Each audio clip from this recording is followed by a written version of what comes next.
You're listening to Let's Talk Sports podcast with me, Lucia. NFL, NBA news, and more coming to you right now. Hi, and welcome to this week's episode of Let's Talk Sports podcast with me, Lucia. Okay, I know I said last time that I was going to be back, but I've had COVID situations, I took a mental health vacation, and now I'm back, fully back. And especially considering that it's the NFL playoffs, and I am super excited about it, as I think all of you are. But yeah, I'm back, and I'm back for good. So the rundown this week, we are doing last week's storylines, this week in sports history, midway point, NBA discussion, NFL awards discussion, news, even though it's a pretty light week for news, more news will come out next week.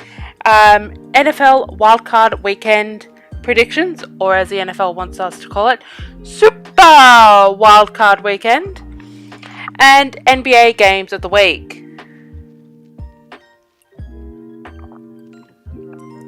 Okay, so let's get into last week's storylines, and they're going to include the final week of week 18.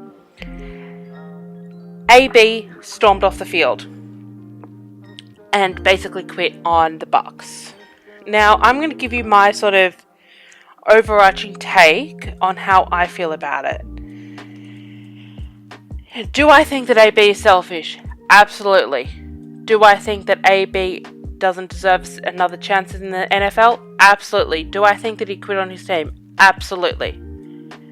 But do I think that we need to hold this man and criticize him the way that we do, or do you think that we need him to go into some form of psychiatric facility? Because I think he's got mental health problems.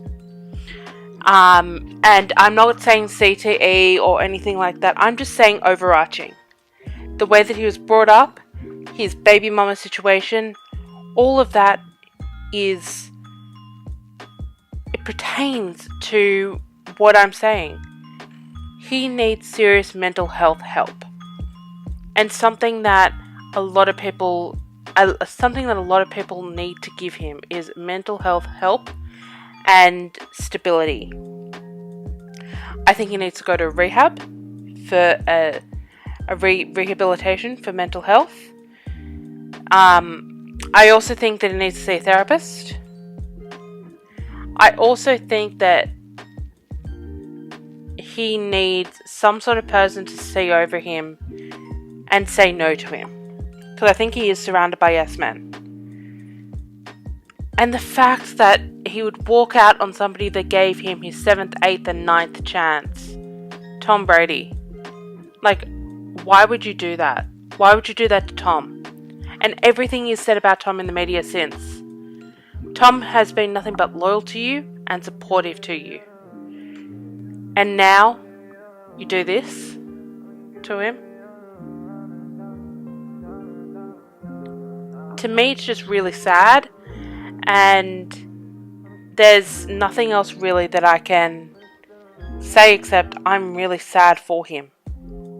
I wish that he had chosen better choices, that he made better choices with his opportunities.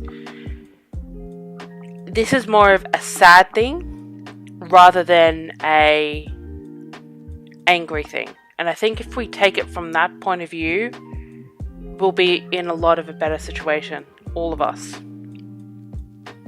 On to better news and better storylines. The Raiders and Chargers had the game of the year. I have rewatched that game 3 times.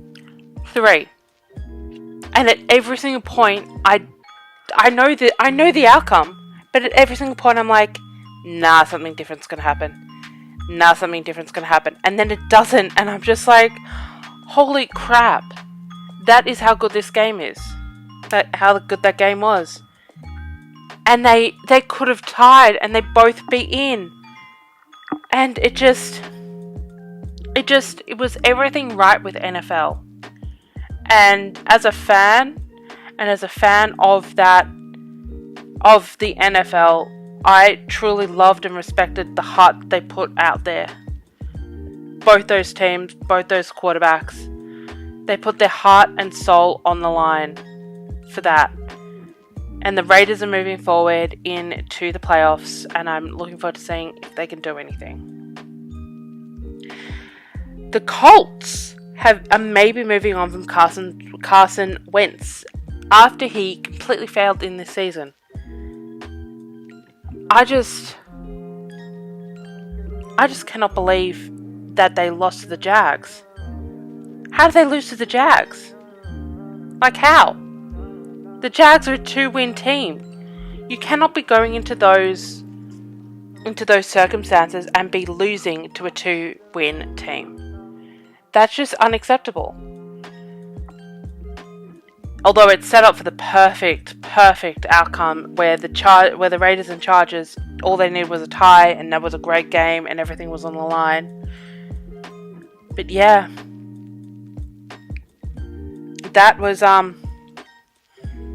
interesting, and it'll be interesting to see how the Colts move forward. I don't think Carson Wentz is long for the Indianapolis Colts. So there are several head coaching and general manager opportunities available for people to in the NFL. After the week 18, a lot of people got fired. Next week, I will break down my list of head coaching opportunities that I think are the best, going through to what I think would be the worst. But yeah, I'm looking forward to seeing how teams handle these head coaching and general manager opportunities that are coming up. Moving on to some NBA storylines. Zion is still out. When's he coming back, by the way? When's he coming back? It'd be nice to know what the timeline is for Zion, because he's still out and he's such talent. He's even moved away from New Orleans. He's in Portland, rehabbing in Portland now.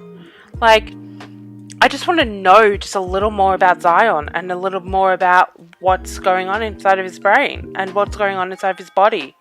I'd like some more consistency with that. That would be nice. So yeah. But yeah.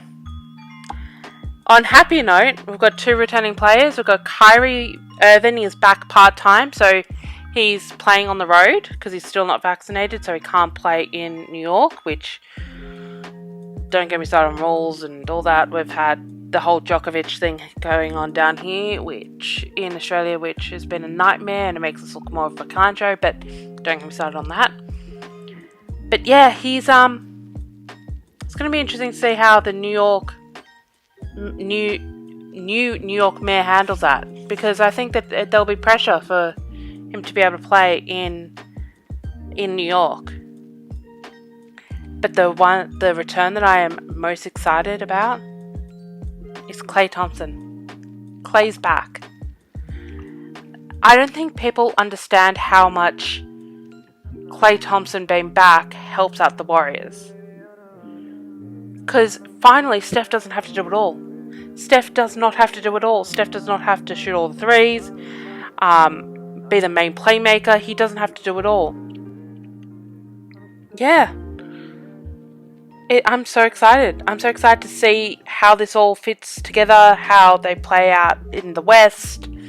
I genuinely think they're coming out of the West. That's going to be my midway point discussion. But yeah, I'm very excited about how that all went down, and it was brilliant how Draymond started, and then he fouled to get himself out, even though he was injured. That was just beautiful. Ben Simmons so the Sixers are trying to trade Ben Simmons, and currently right now they're trying to think about a trade package with him and Tobias Harris to move off both their contracts. But how are they going to trade $80 million? How? Where's Daryl Morey in all this? Daryl Morey is supposed to be the executive of all executives, but at the moment he's failing at that.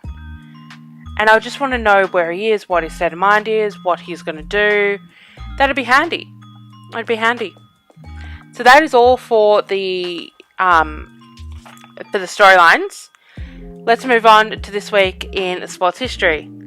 In 1994, Tonya Harding's bodyguard, Sean Eric Echard, I cannot pronounce their last name, and Derek Brian Smith were arrested and charged with conspiracy in an attack of figure skater Nancy Kerrigan. I love that. The whole Tonya Harding, Nancy Kerrigan saga is just like one of my favorite things in all of sports. In all sports history. Because I can totally sympathize with Tonya Harding. I can totally sympathize with her. Like I can. And I know that is sort of like, what are you saying? But I can sympathize with her. Because I've been in a Tonya Harding like position. But yeah, I just find that's interesting. 94, that's 28 years ago. Holy crap, I'm getting old. The midway point of the NBA discussion.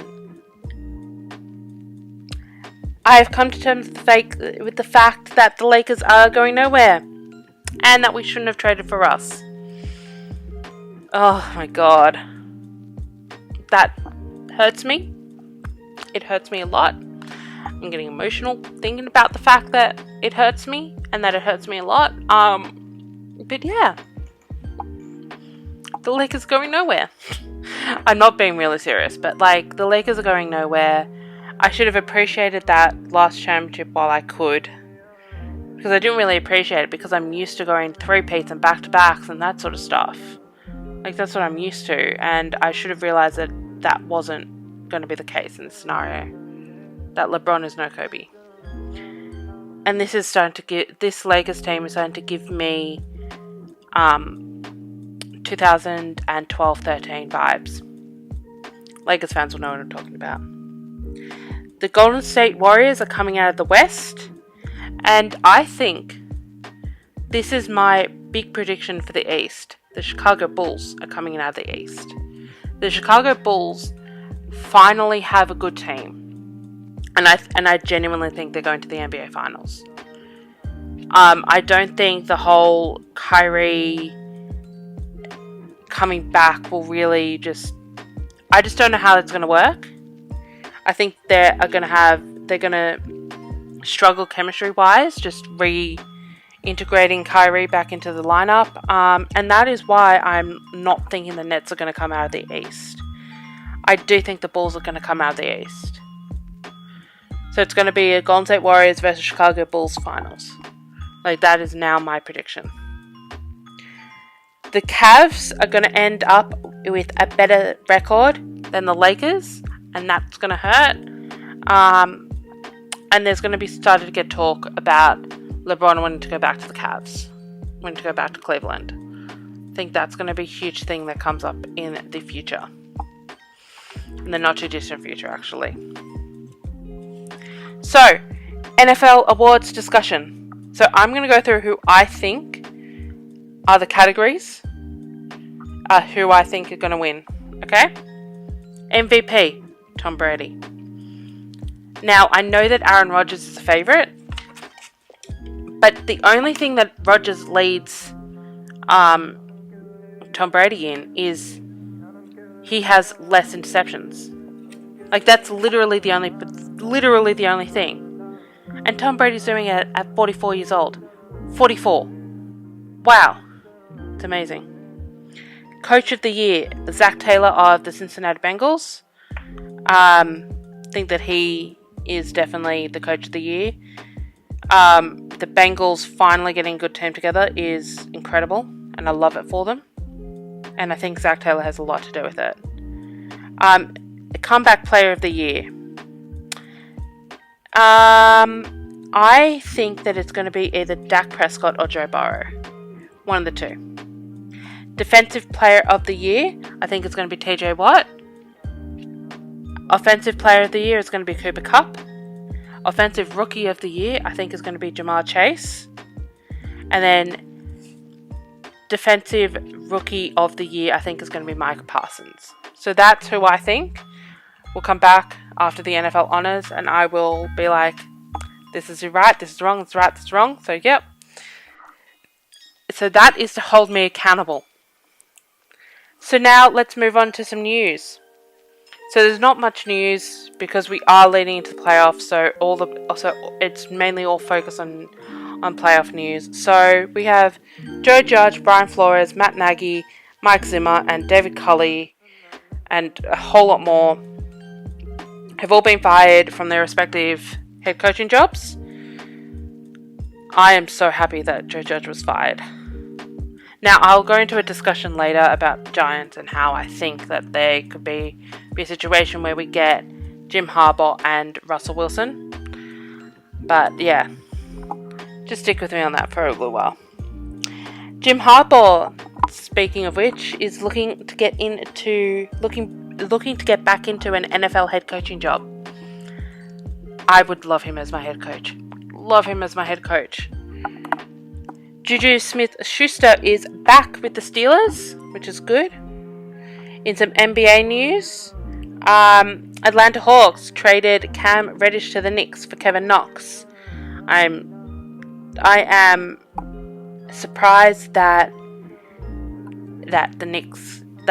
anyone would trade anything for Kevin Knox. Curry and Durant both lead in All-Star voting. Damian Lillard has an abdominal strain and will be out for 6 weeks. Anthony Davis is on track to return. And Julius Randle was fined for using foul language during an interview. So that is all the news for the week. Let's get into some NFL wildcard weekend predictions. So we've got the Bengals versus the Raiders. I'm going with the Bengals. I just don't see, after so long, the Bengals losing. I'm actually really looking forward to that game. It's the first game up, so I'm very looking forward to it. I really don't see the Bengals. Losing. I just don't. Bills versus Patriots. I am going with the Bills. It is going to be very cold in Buffalo, and that only helps the Bills. We've got the Buccaneers versus the Eagles. I'm going with the Bucks because it's Tom Brady, and I'm not betting against Tom Brady in this playoffs. We've got the Cowboys versus the 49ers. I think this is going to be the upset. I genuinely think that the 49ers are going to win. We've got the Chiefs versus the Steelers. I'm going with the Chiefs. Then we've got the Rams versus the Cardinals. I'm going with the Rams. And so they are my predictions for NFL Wildcard Weekend. So next episode I'll discuss most of the games and be like what was good, what was bad, then go into the divisional round. And NBA games of the week. We've got the Bulls versus the Grizzlies, two up-and-coming teams that are going to be, that if they keep their young core together, are going to be on top for a very long time. We've also got the Clippers versus the Nuggets, a huge West Coast matchup. So that is all for this week's episode of Let's Talk Sports Podcast. So I'll catch you all next week. Bye.